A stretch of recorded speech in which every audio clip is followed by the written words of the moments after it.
Hey there folks, and welcome to another dive down the MIDI rabbit hole. In my last complex MIDI setup video, I walked you through my MIDI setup, how it's all connected, why it's connected that way, and what it all does. And if you want more details on that, there's a link to that video in the description down below.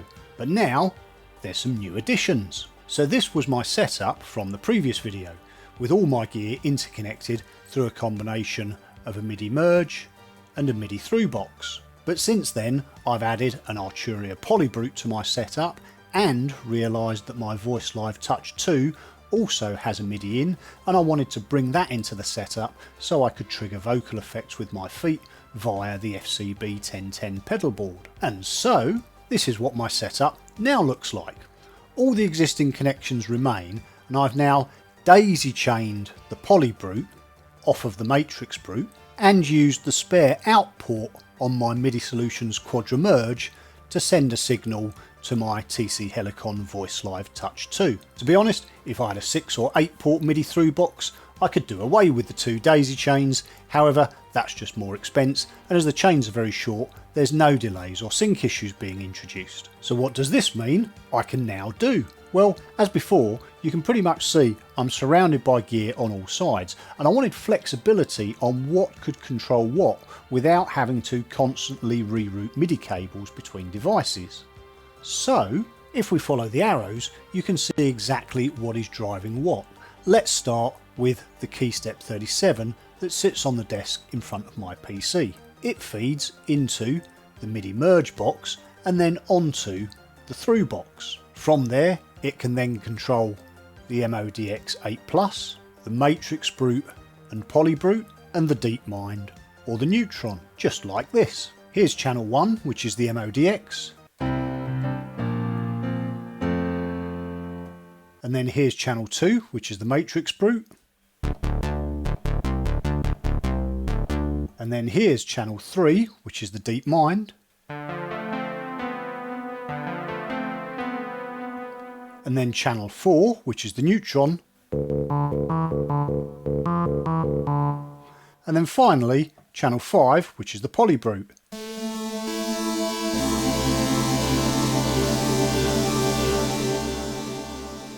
You'll also notice that the KeyStep feeds back into itself, which allows for some extra magic, as I'll show in a moment. Now let's look at the Keylab 61. The Keylab 61 follows similar routing into the merge box, onto the through box, and then out to each of the 5 hardware synths. But it can also trigger the KeyStep 37, which in turn, as we already know, can trigger any of the 5 hardware synths. This allows me to use functionality on the KeyStep, like the sequencer or chord and strum modes, but using the 61 key Keylab as the controller. So this is the Keylab 61 triggering the KeyStep 37, which in turn is triggering the Arturia Polybrute, allowing me to play one-fingered Polybrute chords on the Keylab 61, leaving the other hand free to play the MODX 8.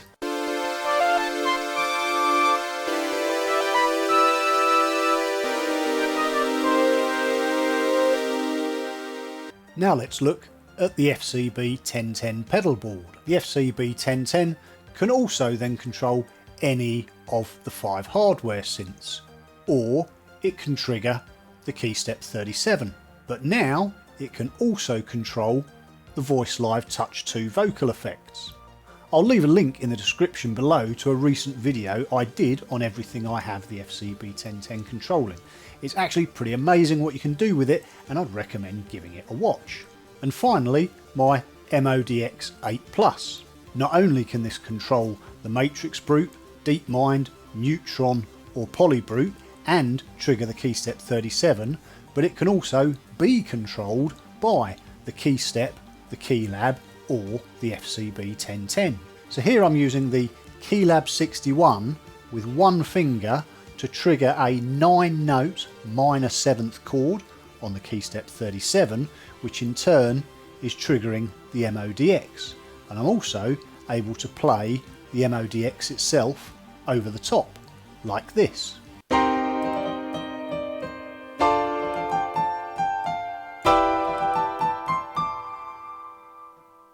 And that's it. That's how everything is joined together.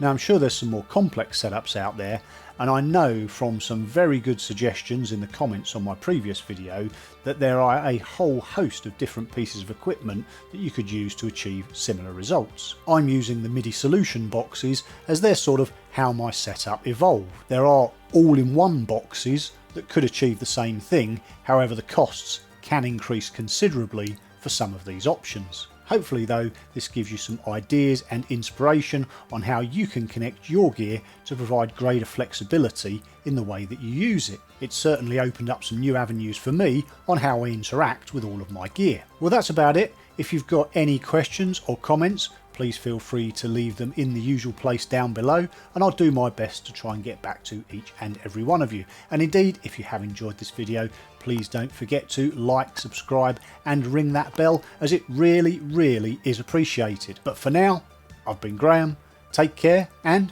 catch you later.